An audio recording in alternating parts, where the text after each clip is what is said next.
शिव कथा कह रहे थे,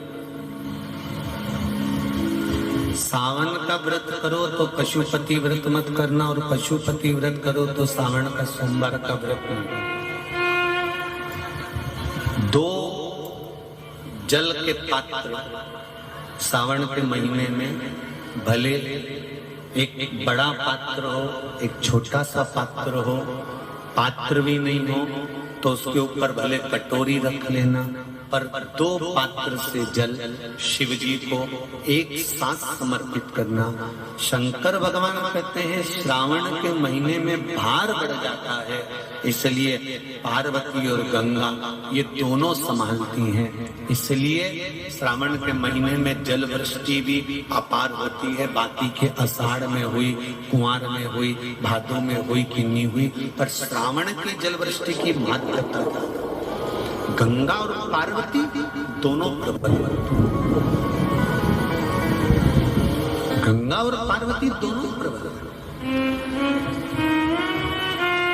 अब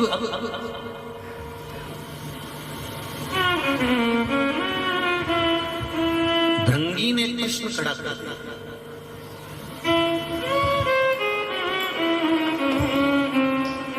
लिंग महापुराण, स्कंद पुराण और लिंग पुराण का यह संबंध। भृंगी ने कृष्ण खड़ा कर दिया कि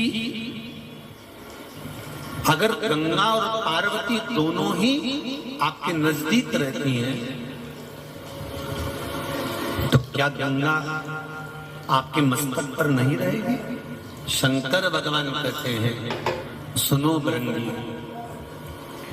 श्रावण के महीने में साधारण से साधारण व्यक्ति भी जब दो पात्र लेकर शंकर को जल चढ़ाने के लिए आएगा, तो एक पात्र का जल अपने आप गंगा जल बन जाएगा। अपने आप उसको गंगा जल ले जाने की भी जरूरत नहीं पड़ेगी। दो पात्र का जल जब जाता है तो वो गंगा जल का ही स्वरूप हो जाता है।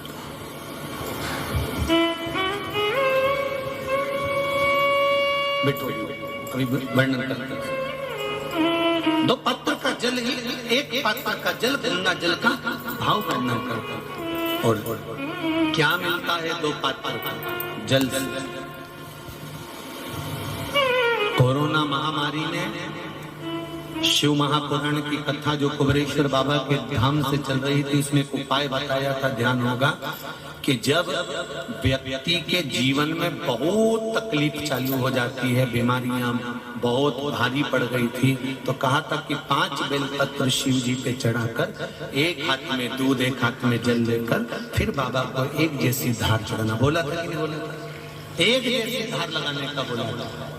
श्रावण के महीने में जब दो धार का जल शंकर भगवान पर चढ़ता है, और अगर दो धार जल का दर्शन करना हो तो आपके मोबाइल में भी शंकर भगवान की फोटो निकालना, उसमें शंकर जी के 4 हाथ नजर आएंगे, 2 हाथ से शिव जी अपने ऊपर जल चढ़ा रहे हैं, 2 कलश उनके हाथ में है, उस चित्र का दर्शन करना, उस श्रावण के महीने का दर्शन करना।